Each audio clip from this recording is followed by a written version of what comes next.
You're listening to the Aluminum Contractor Marketing Podcast, a podcast dedicated to helping your service-based business grow and thrive using the latest technology in internet marketing. And now, here's the host of our show and the CEO of Grow Inc., Matt Law. All right, everyone, welcome back to another training episode. Matt Law, CEO and co-founder of Grow Inc. here. Happy to be with you again. Today, we've got a really great episode. We're going to talk about what successful service companies have in common, which allows them to grow so quickly. And over the years of consulting with hundreds of different companies and seeing some companies really grow tremendously, they have some certain traits in common. And what I want to do is talk about the growth-ready service business. And I think it will be very, very helpful. So remember, the series that we are doing on our podcast kind of goes in order. And so we suggest that you start back at the beginning, episode 1, and listen to the training in order, starting with the 4-step marketing formula. And that is our formula for helping companies grow. You'll find it very helpful, very informative, and you can kind of go through these in order. So if you're just starting now, you're welcome to listen to this episode. This is a bonus episode, but you can go through the trainings in order and you can learn more about all the things that go into helping a company like yours grow. A little bit about myself before we get started. My name is Matt Law. At the time of this recording, I'm 48 years old. I am the co-founder and the CEO of Grow Inc. I have an awesome business partner, dear friend, Jeff, who's a tremendous marketer, great at video, project management, and we have a team that helps service businesses grow. A little bit more about myself. One thing I'm noticing is that I'm getting more and more gray hair. And so I will tell you, I've been doing Google Ads since 2001, 24 years with Google Ads. So you can imagine the changes that I've seen. I learned about SEO probably about 2001 as well. And I started learning about that. We actually hired a SEO company in 2004, 2005, spent tens of thousands of dollars on search engine optimization and learned a lot about it. And during this time, we owned a correspondent lending a mortgage company. And so we were a lender in Florida, and we were online doing pay-per-click. We were doing SEO. We had local campaigns. We were expanding. And of course, most of you know how that ended in 2006 and 7 and 8 in Florida with the housing crisis. And so obviously that went bad, but I really found my passion for marketing and growing businesses back then. And I've owned a marketing agency since 2007, almost 20 years now. During that time, I've consulted with well over 200, maybe 300 clients or more. Some of them were startups. Some of them were companies doing hundreds of $1 million in revenue. So a lot of different types of marketing, a lot of different experiences. Obviously, I have some age. So for what it's worth, what I'm sharing with you in these trainings is what I know works, what I've seen work, what I see work in clients today. And so hopefully you find it very, very helpful. So that's a little bit about me. We founded Grow Inc., Jeff and I, to focus and work with service businesses. Now, it's any company that provides a service, but obviously a lot of home service companies we work with. So let's jump into today's training. What companies see growth? What are the key ingredients, the DNA of what that entrepreneur has to see growth? And we're going to dig into that today. I want to start off by telling you that I use an app for travel.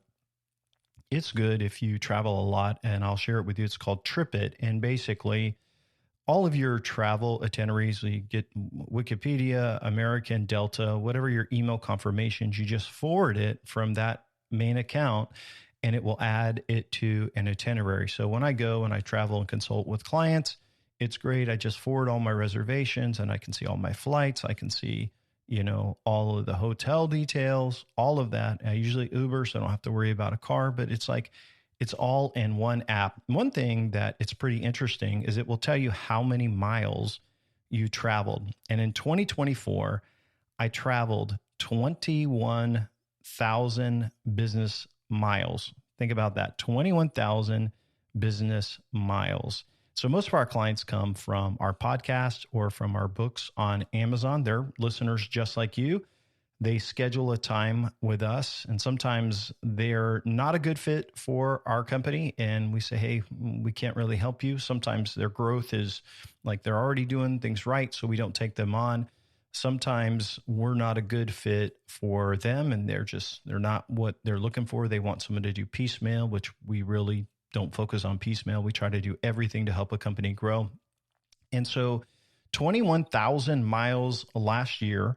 I've been all over the U.S. last year with the new projects that we brought on. I mean, in every corner from Detroit, Washington,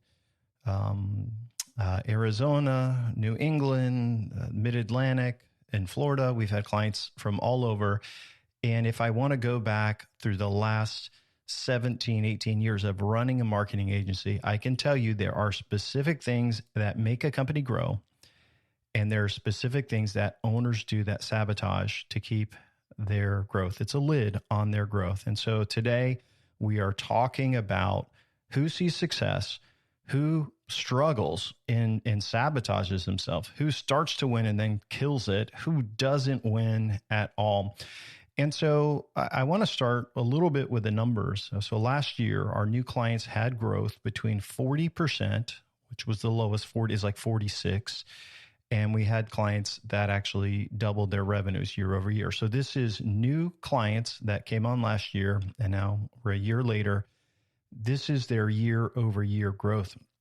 And the economy wasn't great in 2024. So to see our minimum client grow by, I think it was 46%, and with our top client growing by over 100%. For us, that is exciting. That's why we do what we do. We want to see companies grow. That's why we called our company Grow Inc.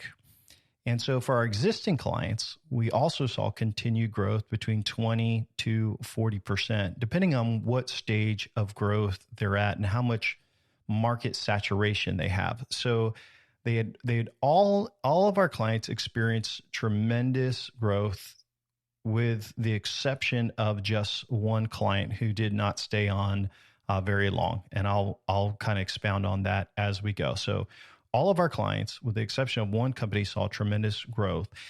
And in today's episode, I want to talk about the DNA of the companies who won, really the entrepreneur like you who won.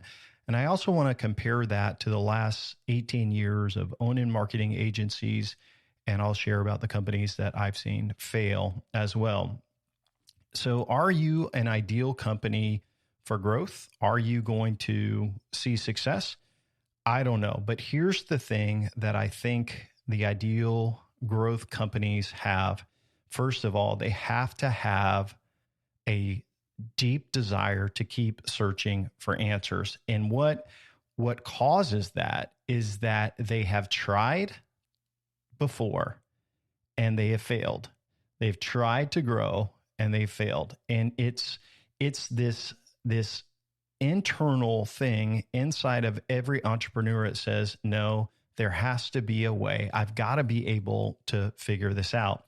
And so what I find for ideal growth clients is that they are continually learning, they are continually reading, they are researching, they are looking for things, one, to feed information, but they're also have taken some risks and it hasn't worked out. So a lot of times the ideal growth clients that we take on, they have worked with agencies and they've also tried to do Google ads themselves. Maybe they've even hired staff and they've done things and it just isn't working the right way. So they are willing to try new things and a lot of it has failed. And there comes a tipping point where people, I see they get sick and tired of either piecemealing it with an agency where one agency does SEO, one does pay-per-click, they got someone in-house doing social media, or they're fooling with Google ads themselves and managing their Google business location. And it's just not working. But the problem is there's a frustration there that they've tried it and it's not working, but yet they're spending money. And so they're done with trying to hack it and they are looking for a real solution. And what I know is that most of you guys that are listening, you know about Google Ads, you know about SEO, you get 1,000 emails about what to do and Instagram and all of these different things. And you know a lot, but you just don't have the right system, team, or plan in place to make it happen. But there's a desire that's deep to want that. And what I'll give you an example is, and really rule number one for us is that the heart of the entrepreneur has to be ready for growth.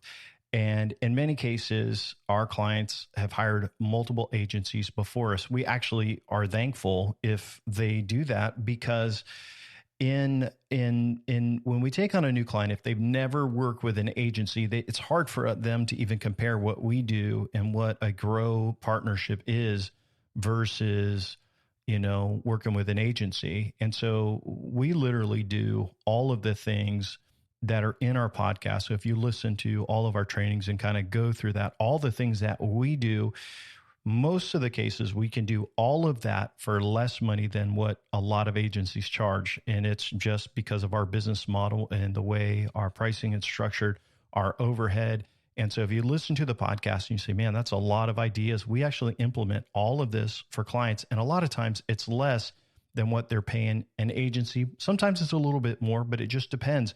But they get so much more value. So it's actually better if somebody has actually tried working with another agency and it just hasn't worked, because that shows that they are still searching for answers. They're looking for solutions, and they're challenging that what they are paying is not working. And then when they usually listen into our training, or they read our book, or they go through their 2-day consultation, we have a solid plan in place. And once they're at that broken point where they're done with the old agency and they're ready to try something new, that's when it triggers. In contrast, I should say, if someone has never hired an agency before or done any marketing, they've never struggled, they're not ready to push the needle and to grow in most cases, because they have nothing to compare a growth plan like what we suggest versus, just doing SEO or just doing some meta ads. So step number one is, are they ready? Is their heart ready for growth? And you're like, whatever, man, I get that. Of course, we're ready for growth. And I get that, because that's probably why you're listening. But the first thing I just bring up is that there has to be a frustration or a pain point for someone to say, there's got to be a better way. I got to fight for this. There's got to be a different solution, which is what leads people to keep learning, keep reading books and things like that. So more than likely, you're already on that right path. The second thing is, you may have a huge desire to grow. You may have ability to learn. You may be passionate. You may be just knowledgeable and driven and a good leader. But number two is that they have to have capital to invest. And so the ideal growth client understands number one, hey, there's pain and I want to get over this and fight for it. But they got to have money to invest, and they understand that growth costs money, and they have a budget set aside. So when we kind of interview our prospects and they fill out the application, we ask about growth budget, and of course we know budget isn't unlimited, but even if we charge nothing for our service, we didn't charge a penny for all of the work we've done, there's still a cost to Google Ads. There's a cost to building citations and getting people to do backlinks. There's a cost for social media automation. There's a cost for ad spend and all of the things that go into growth. So it's really simple. It takes money to grow. And again, if we didn't charge you a penny, there are still expenses, with your content writers, the hosting, all of these things take money. And I don't think you have to spend a lot. I think a lot of clients spend less in their budget than we even expect, but it takes money to make money. And you have to start off where you're at, but most companies should be spending, if they want to grow, at least 10% of their revenues into marketing to scale that growth. And as you grow and you get referrals and there's all these other things that we build into the campaign, referral campaigns, thank you campaigns, all of these things, then you can actually spend less in marketing because your revenues are going to grow. And usually the second, third, fourth year, they don't have to spend as much. But companies have to have capital to invest. That is a critical thing. And in contrast, if a company is tight on cash flow, I mean, they don't have savings, they have overinflated their success to say, oh, we've got all this money, we're so successful. And then it comes time to implement a marketing plan in the early days when they're buying links and they are investing in citations for their Google business and they're investing in the content of their website and they're spending, say, $7,000, $10,000 to scale, and they don't have those savings in place or that capital really to invest, or they've overinflated how good they are, they will crack under the pressure. Like, it starts out fine. Yeah, Matt, whatever we got to do to grow, let's just do it. And then it changes to, why are we spending money on this? When are we going to see this return? When am I going to, and it just changes, because you have to understand growth is a process and healthy things grow. And when you build something healthy, it will grow. And so number one, a company has to be ready for growth and have the frustration. Number two, they have to have the capital to invest. And number three, we are going to get into the heart of this and the DNA of trust and entrepreneurship. Number three is they have to have the ability to trust others, not only just our team, but other people on their team. When someone is not willing to trust and let things go, they almost never can scale their business because they are micromanagers. And I want to talk through this for just a couple of minutes. But when you build a marketing strategy and a growth plan, and you got to have a team in place, it's impossible to think that you can do it all on your own without having a great team in place that you empower to do that. So great entrepreneurs that grow, they build a team and they trust their team. They empower their team. There's a unity in the vision and the plan, and they focus on empowering others to do a great job, not controlling them. Now, listen, I know you're an entrepreneur. I know you are driven. I know you're listening to this because you want to win, and I get it. But when an entrepreneur can't trust anyone, like they second guess everything, there's a huge lid on their growth because they will try to do everything themselves. And I want to break this down for you. Whenever we meet with our growth clients, we spend 2 days with them. And by that time, I've already spent usually 3 hours in meetings with them before the 2 days. They have gone through our podcast audios. They have gone through our reading book. They have talked to some of our other clients. We have spent so much time with a client before they go into contract. Their contract outlines detailed objectives, the number of articles, the website, the video, the ads, the campaigns. I mean, it's 26 to 28 objectives that are what we call our big rocks. And then as we build the campaign, our new system, as tasks are completed, there's notifications. Every single dollar that is invested in wholesale marketing is added to their Grow Inc. account. There is constant communication, monthly updates. We track all the KPIs, and more than all of this, we give monthly updates to track leads and all of that. So there is transparency, there is authenticity into what we can do. But what happens when a company doesn't trust the process and there's a breakdown? Well, whenever there's suspicion of growth, and this is not just for working with a marketing company like us or a marketing partner like us, whenever there is suspicion, it slows things down dramatically. So what you don't realize is that if you are suspicious of your employees constantly, you don't trust them, you don't trust anyone, it slows things down dramatically because they feel like they're walking on eggshells. And really, this is one of those things that Jeff and I have been talking about recently, is like, we have to find the right clients who have clarity on the vision, clarity on the plan, so they can trust us to do the things that we've said without all this constant suspicion. And it doesn't happen very often. Once every few years, we may have a client that slips through the crack that is really suspicious, not trusting at all. And then all of a sudden things unravel really, really quick because there's no progress on that project because everything then takes longer. Like you give a logo, say, hey, well, here's an example on a design. No, I want this. And so a logo that should take just a few days to get done ends up taking weeks and pushes everything back.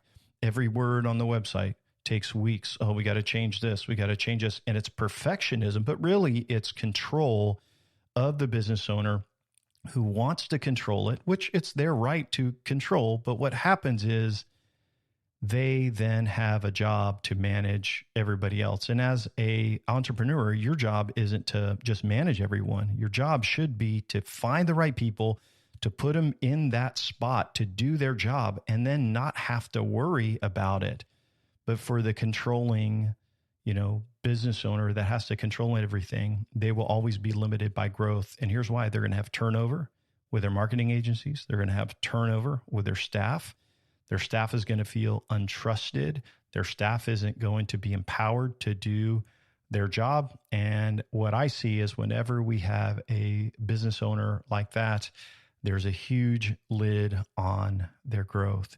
And what's interesting is that when people are untrusting, a lot of times they don't have great character to be trustworthy themselves. And it's interesting is that, and as I think through, years of clients that, obviously 99% great, but 1 in 100 that there'll be bumps or just tension there. As I've looked through that, there's been things that they have said to us, and I'm look back and says, I'm talking about the times that I felt like, hey, there's no trust here. Their lives lacked character and trust. I've caught them doing things that lacked integrity. And I don't want to go into all of the details, but as I think back through the ideal person for growth, they are not them because they don't trust. And here's what I would just encourage you, business owner. Hey, listen, I'm not trying to get you to hire me. I wouldn't be saying this podcast, like this would not be a something I would share in a podcast to try to get you to hire us. I'm trying to tell you as a business owner, your job isn't to micromanage and know everything about marketing, about what your reception does. Your job is to empower them and find the right people. If you cannot trust them, you never should have hired them, right? And so with our process, we kind of lay out all that we're going to do, try to have total transparency and all of that. And I just say sometimes to the business owner, listen, I've been doing this, since 2001. Right? I know things about Google Ads that I can't even mention and share with you. Like there's so much reason of why we do something, or with SEO, or with social media sharing. Like I share a lot in our podcast, but I know more about marketing usually in my pinky finger than most business owners do. It's because that's what I do. It's our specialized. And I don't mean that arrogantly. I just mean if you can't trust those people on your team, then you're never going to empower them and you're going to hold them back. And so I think about our clients that win big. Most of them, they allow us the freedom to try new things. And I think about one of our clients, his name is Bill. Fantastic, 4 years of growth. He's grown by 500%. We do stuff for his account all the time to add new stuff. And I just say, hey, is it okay if we try this? He says, yes. I says, this is how much it's going to cost. And we'll try it. Sometimes it doesn't work. Sometimes it does. But here's the thing, we measure it all, but he gets the benefit of new things being tried all the time because he trusts us. He's willing for us to go to bat for him. So recapping really quick, number one, their heart is ready for growth. Number two, they have the capital to invest. Number three, they have the ability to trust and let things go. And some of you listen to this, you're like, Matt, I want to let things go. And I get that, but that is the right heart to say, hey, find your partner, find your team, find your staff, find that agency, whatever it is, so that you can rest at night and you can let things go. So let's jump on to the next one is they understand their own numbers. So if you are going to grow, you have to know your deal size, your profit margins, your closing rate, right? They have to be realistic also about what it takes to acquire a customer. So what I find is when companies don't really know their margins, and they don't really know what it takes, they're not willing to invest in the marketing to grow. Most of you know your margins, and you probably have some sort of spreadsheet or something out there, or your CRM that kind of manages all that.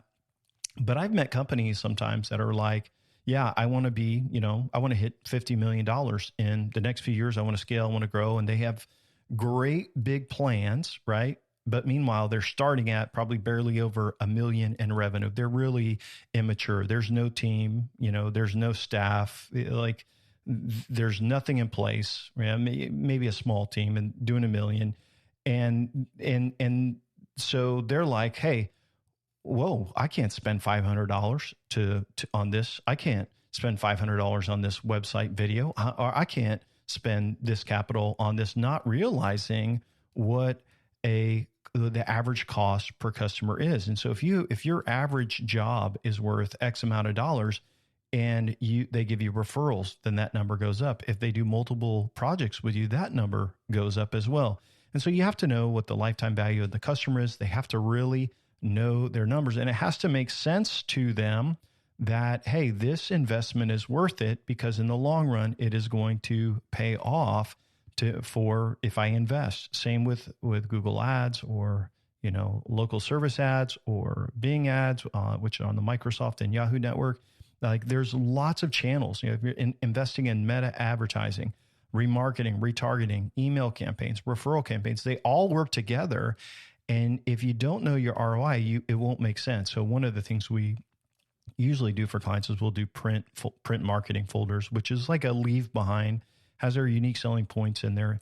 And like with our wholesale printer, you can get 1,000 of these books for like $1,500. I can't spend $1,500 for 1,000 books, business cards, magnets. These things are loaded and they're beautiful and they're thick. And when you leave them, it sets you apart. For most people, if they just got 1 or 2 extra deals a year from their leave behind, it would pay for that. But people are like, I can't spend that. And now they don't understand return on investment. So business owners got to know their margins, their numbers. This helps them know how much they can spend to grow. And this is something that we kind of do. So as a company is onboarded, we have to figure out their return on investment for all of their marketing. So that includes Google ad spend, local service ads. And that's why measuring marketing is so important. In contrast, when a company doesn't really know their ROI and their numbers, and they're kind of like, let's grow, but it's vague, they're not going to be willing to spend. They just want to hit this big number, but they don't realize there's a process to get there, and they just don't get it. So listen, I know that I'm not the only person you probably listen to on your podcast. There's a bunch of gurus that are in your industry. And these gurus started 3 years ago, right? And now they're doing X millions of dollars. They're selling a course.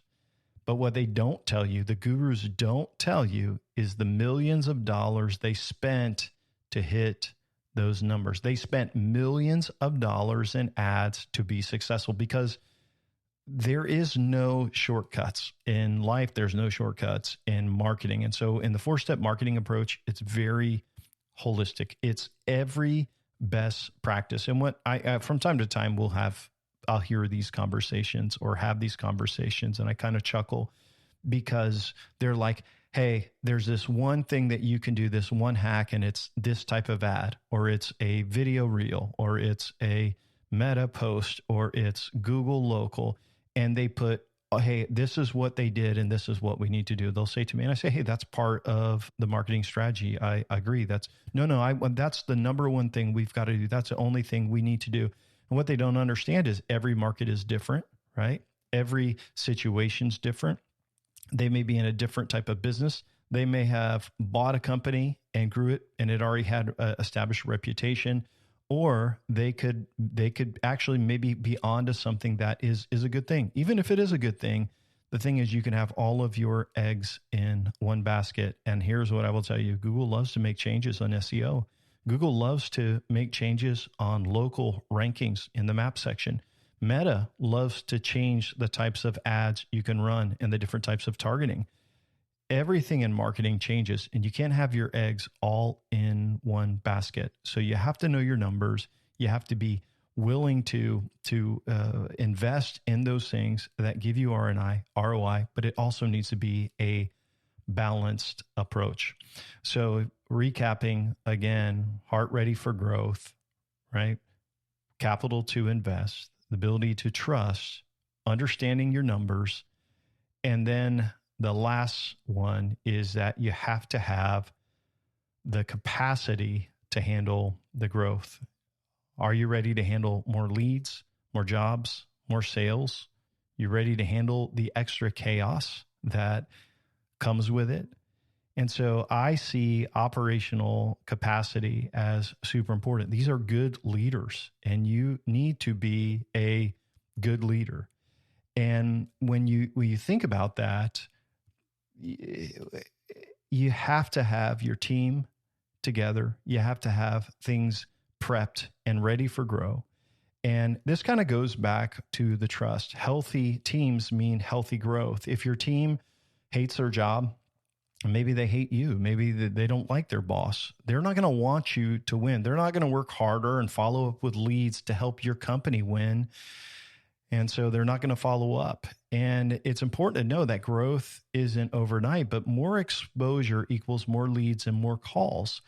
Healthy things grow. And so mentally, companies must have a plan to grow in place. And I've met with companies that want to expand so fast, and sometimes they've expanded and they've grown, and they've got really great success and they've grown really quickly, and it brings a tremendous amount of stress to the business owner. One of the things we're going to be doing here in the next few months is I'm going to have some of our clients on to share their stories and do some interviews with them so they can talk about their growth from, doubling to, 3, 4, 500%. I would love to bring them on and just hear their story. But one thing I will tell you is that in the middle of growth, it's really, really busy. It's really, really heavy. And they have had to be prepared for that growth. Now, I'm not saying go out and spend money, right? I'm not saying go and rent an office. I've had clients that have rented offices and done all these things, and I never told them to do that. I said, hey, be prepared for growth and have a plan for growth, but you don't want to go and spend overhead until you need that. You don't spend all these things and buy computers and hire staff and all that and say, hey, we're going to grow. No, as you grow, your growth drives the expansion, not expansion driving the growth. So I think those are some of the most important things that I want to share. And I think obviously the most important thing is, are you willing to commit to the long run, the long-term growth? When I share marketing, marketing is so full of hype anyway, right? And I try to, whenever I meet with clients, I try to show like, hey, here's where they're ranking locally. Here's where they're ranking. Here's their ROI. Here's the number of leads. And so we have some clients, in the last couple of months generated 170 new leads, over the last couple of months. Large amounts of leads, lots of people to follow up. And this is through multiple channels, from Meta, through, Angie, from Google Ads, from organic, like a lot of different places. And they've got all of these leads. So when I show that, it's important to know you are starting from wherever your business is starting. So maybe you're going to get a new website, but do you have any links? Do you have good rankings locally? What's good about your business? And depending on where you're starting, depends on how long it's going to take you to grow. And also one thing I've kind of learned is that when are you launching? Are you launching your growth plan at the middle of low season, right? Middle of like the summer when it's dead, or are you launching it at the peak? And so when you launch, where you launch from, your industry, your geolocation, all of those things play an important role. And so you have to be willing to commit for the long run, right? There is no shortcuts in growth. There is doing the right things over and over, treating your customers well, getting reviews every day, adding to your website, making improvements, monetizing your ads, like cutting out waste, improving all of the things that we talk about in our training, doing those right over time. And what I can tell you is last year for new clients, that resulted in major growth. Some companies doubled. Some company, our minimum growth for a client was 40, I think it's 42, 44%, but it's substantial growth. And by the way, the company that grew by 40% had 16 straight months of declining revenues before we started working with them. So if you've listened to our podcast and you hear this holistic approach to marketing, it's the best practices for SEO, PPC, follow-up, unique selling points, measurable marketing. It's a step-by-step implementation. And each year, as we help a company hit their goals and win, that next year we add, we meet up, and we plan out new locations. Is there a different area we're going to add? New services, more ad spend? There's a lot.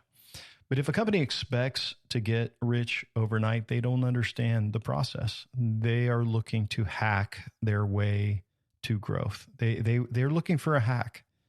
And again, the gurus say, hey, do X and this will happen. But that's why it's good to remember every situation is different. You're in a different market, a different business, and you don't have an unlimited budget for ads. And so your situation is different. And by the way, I don't suggest you put all your eggs in one basket, like YouTube, Meta, whatever the gurus are saying. Last month, we had a client who did a ton of leads on Meta. I think it was like an extra 40 leads or something like that. Those were big numbers for their leads. But what's interesting, their ROI on those leads was less than it was on Google for the same ad spend. That's why it's super important that you measure your ROI. So those are some realistic things that I look at business owners to see who is going to be successful, who would be an ideal growth partner to work with. Do they have the right mindset going into this? And just to recap, like they've already tried things before and it hasn't worked. And so they're ready. Their heart is ready for growth. They've got capital to invest. All right. And I'm not talking about getting in debt and risking your home or something like that to do a marketing campaign. They have capital to invest, and they understand slow and steady, slowly gaining on competitors, gaining market share. They have the great ability to trust and let go. Of course, they want accountability. Of course, we want a clear plan. Of course, we want transparency, but they're building a team of staff members. It's not just the marketing guy. It's your staff. Does your staff feel trusted and empowered?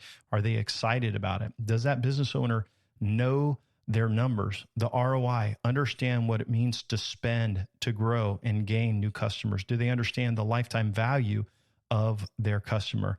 Do they have this capacity to handle the growth? Are they prepared?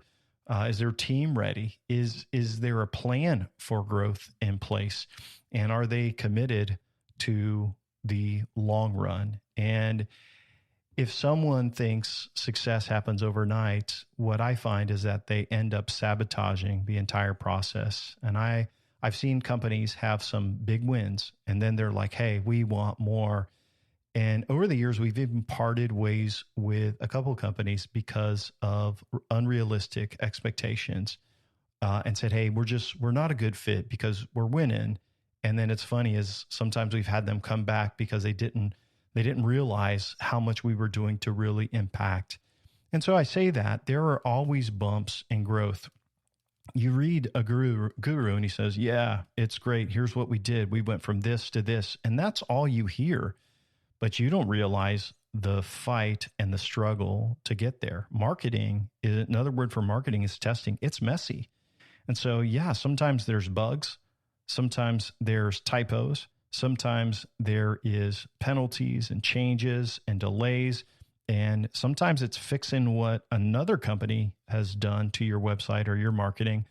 There's a lot of things, but you hear the gurus say, hey, we just did this. And then, hey, look where we're at. And I will tell you, yeah, if you have deep pockets, go spend tons of money on television ads, go ahead and you'll grow. Spend a lot of money. But for most entrepreneurs, they're not ready to drop $1 million in Google ads and TV overnight, because really that's not wise anyway, because you're not measuring it. Here's the thing. Most people are bootstrapping. They're fighting. They're step by step. And I will say on every marketing campaign, when I bring some guys on to interview, there's been bumps, there's been delays, but there's a commitment to the process, to the journey. So I want to wrap up and just share a couple common questions that I get. And, should my company be growing? And I think really what people ask us sometimes is like, is every client growing? And my answer is yes. We only take on clients that we believe we can help grow. And so we have kind of a qualification process to ensure that we get the right companies. And there's a lot of work done on the back end. And so part of it is our application, but then we have some other screening stuff that we've just added. And I've kind of gone through it with you, what the ideal growth company looks like. And so we look for specific things, but it's more than that. We have to look for companies that have bad marketing, and they got to reach out and say, hey, this is what we've done and it's still bad. And we run their analytics, we run their local, we look at their ranking, we look at their application, we look at their competitors, so all these checklists of all these questions that we kind of go through to make sure they're a good fit and that we can help them win. And basically, I know if they do all of the things, these best practices, they can't help but grow because it's the best practice. And so, yes, everyone grows, but we also say no to some prospects and some customers that we think, hey, we're just not a good fit. So here's a question, Matt, you want to grow, but you look at what I'm saying and you don't have the capital, you're not ready. Maybe your company's too small. What do I do now? So what if you're not ready? So I would say wait and do the right things now, like learn from the podcast, hire some freelancers, keep growing, keep getting better, do what you can personally, focus on the things that we share in our training and get better little by little. And then when the time is right and you can afford it and you've got some success or you got some savings, then bring on somebody else, bring on an agency, bring on a partner, a growth partner like Growing to help. But you've got to just do what you can right now to try to make things a little bit better. Everyone wants success overnight. Of course, we're all entrepreneurs. We want to be successful overnight. But here's what we need to do. We need to do the right thing today, the best thing today that will make our tomorrows better. And so I want to close out the podcast. It's like sometimes people say, Matt, you're mixing marketing with leadership and business. And I've owned companies since, 1999. And so I'm going to share, if you're younger than me, hopefully this will be helpful. You say, Matt, what can I do to improve? I want to share with you 2 books that really impacted me. And 2 books that I just recently read as part of a group study. And I think they'll be very, very helpful to you. And they're both by the name of a gentleman by the name of John Maxwell. You may have heard of him. 2 leadership books, and they're dated now, 21 Laws of Leadership by John Maxwell, and the 21 Qualities of a Leader by John Maxwell. So just remember 21, John Maxwell. You can go on Amazon, and these books are principles about how to lead better, right? And the other principles in that are what the quality of your character should be. And I think as I meet entrepreneurs that are good leaders, and they have character and the qualities of a leadership, of a good leader, and they study leadership, their companies naturally grow faster. It's hard to even imagine and explain, but when they have the character and the heart of a leader, they grow so much faster. So I hope you pick up those 2 books and you find them helpful. In 2020, I wrote a book called The Entree Spirit. You can also find this on Amazon. And the title of the book is called The Entree Spirit, the DNA of Self-Starters and People Who Get Things Done. And in the book, it's a fable, which is a story book, but it's a business book as well. It's a book where I talk about what the DNA of successful people have. And so as I ran an agency as well, we had a training company where I trained over 400 entrepreneurs about marketing, how to be consultants and run marketing businesses as well. And this is based on the study of not just the guys I trained and the students that I trained in marketing, but also the countless clients that I've worked with. And so if you want to pick up a copy of the Entre Spirit, you can find that as well. Hopefully you'll find it very, very helpful. I think that's it for this bonus episode with Grow Inc. today. And if you'd like, remember, you can check out our free resources at www.grow.inc. We've got a comprehensive marketing book for your industry. Also have it in audio format, professionally recorded. There's checklists and there is a do-it-yourself marketing plan list. So you can go to www.grow.inc to request your free resources. If you'd like to set up a time to chat about how we could partner to help your business grow, you can do that once you request our free resources as well. That said, thank you for listening. I hope you have an awesome day, and we wish you the best of success in the future. Thanks for listening to the podcast today. We hope you found today's episode helpful and informative. For more information about Grow Inc. and to request our free marketing blueprint ebook and other resources, please visit www.grow.inc. That's GRO.inc. We'll catch you in the next episode.